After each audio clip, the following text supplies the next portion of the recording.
You can have the best program in the world, and it won't matter a bit if you can't get your people to comply with the program and stick to it. What's up, y'all? My name is Prince, and I'm an urban acolyte. This is Golden Bell Training, where we talk about fitness, nutrition, martial arts, personal development, and this is where we really get into the nitty-gritty details of how to become an urban acolyte.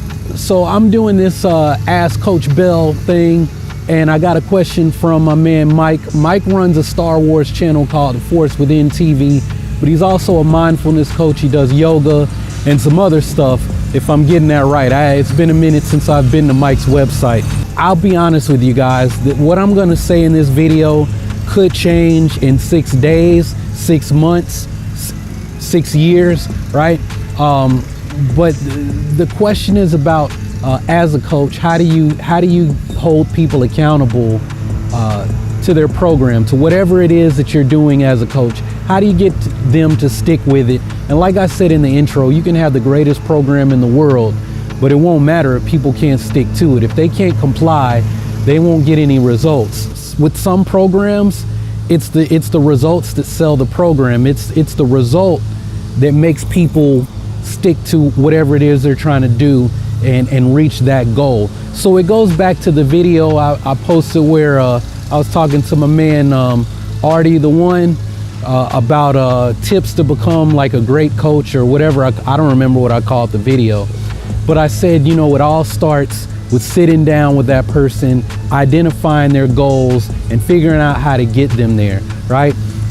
When it comes to marketing, coaching, marketing, personal training, we talk about like hitting their pain points. And I actually hate this. It's one of the things that turned me off to the whole marketing side of the fitness industry, focusing on those pain points.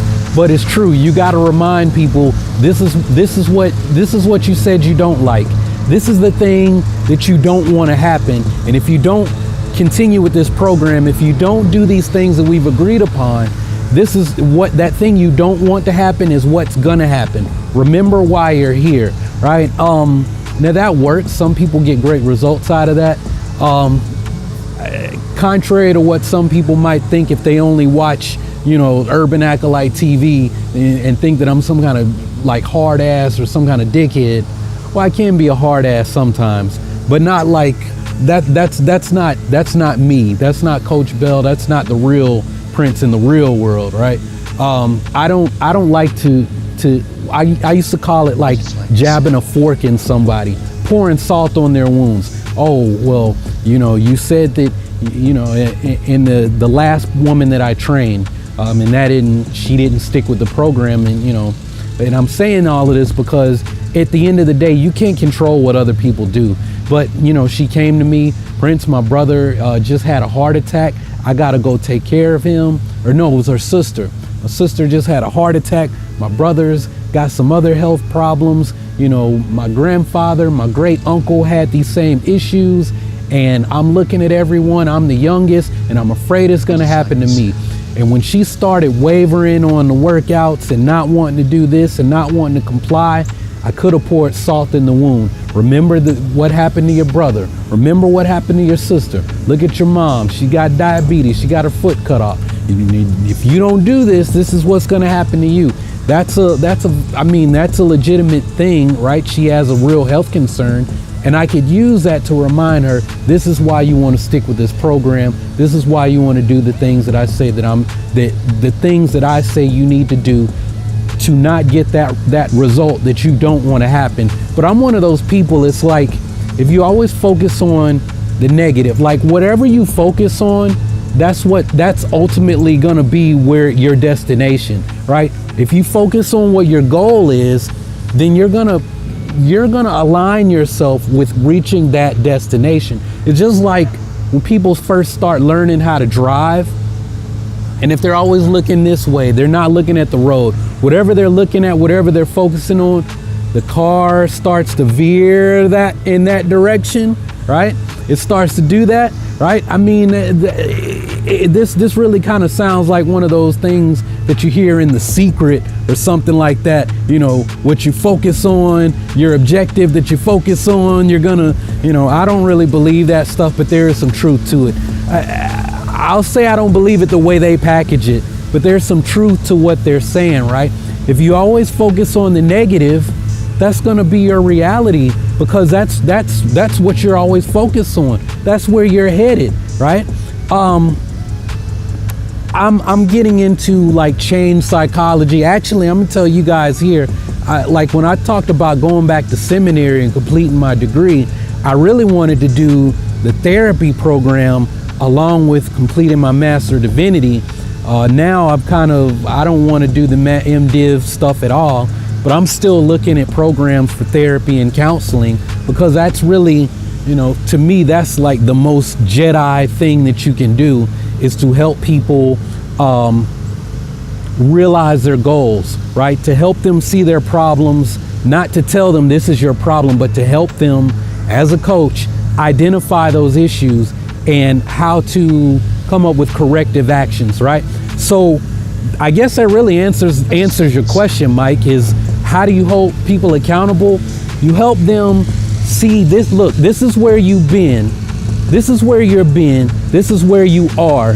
This is where you say you want to go. Now you can highlight, look, what are the things that'll happen if you don't do this? Where is it that you don't want to be?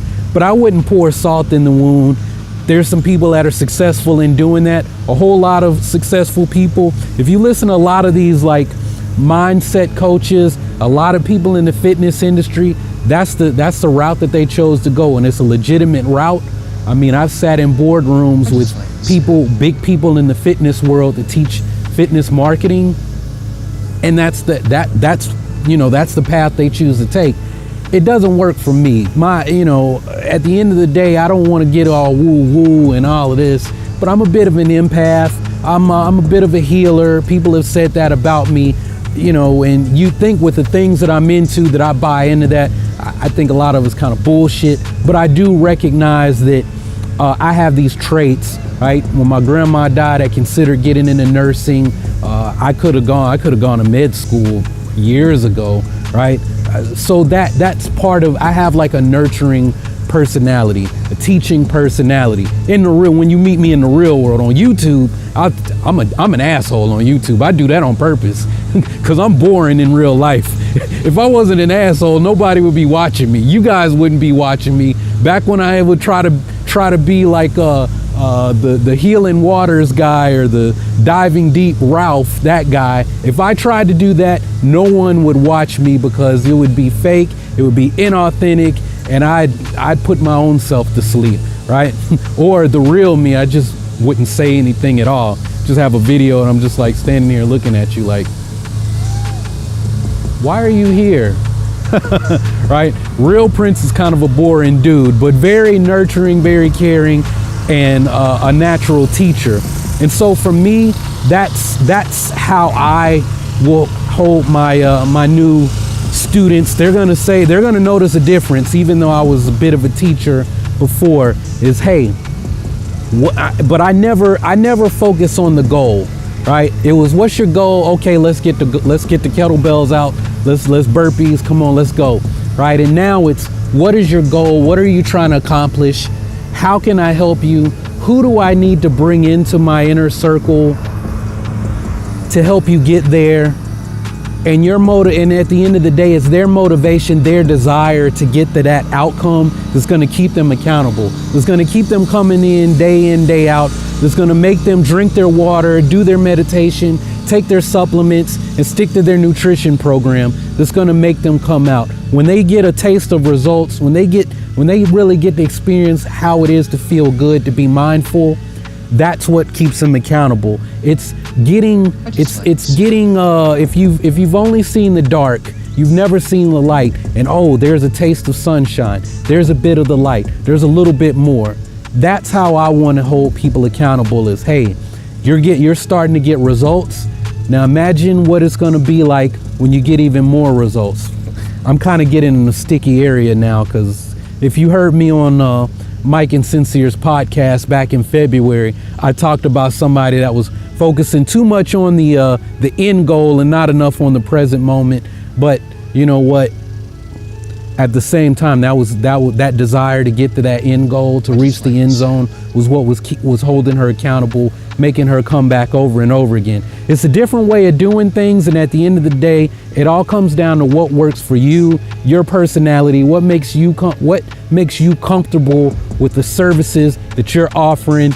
And like I said, in 6 days and 6 months, I might have a different perspective. I might say something completely different, the opposite of what I'm saying right now. But today, in July, whatever it is, July the 7th, 8th, this is where I stand on that topic. And that's really all I got to say on this one. Hope that helps you out, man. Done.